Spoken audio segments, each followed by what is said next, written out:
राहुल साहेब, एक राष्ट्रीय थोडा राष्ट्रीय राजकारणातला विषय आहे की देशाचे पंतप्रधान 2 वर्षांनंतर मणिपूरला जात आहेत. 13 सप्टेंबरला त्यांचा मणिपूर दौरा आहे, जेव्हा मणिपूर धगधगत होतं. मणिपूर धगधगत असताना प्रधानमंत्री तिथे जायला घाबरत होते. ते अत्यंत डरपोकग्रस्त आहे, घाबरत होते.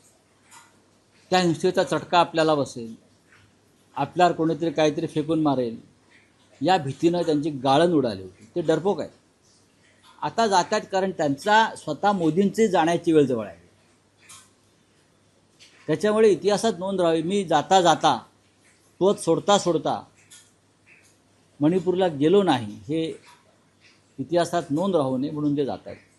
ते जाणार आहेत, त्यांना जावं लागेल आणि जाता जाता ते मणिपूरला जात आहेत, याचीच फक्त इतिहासात नोंद राहील.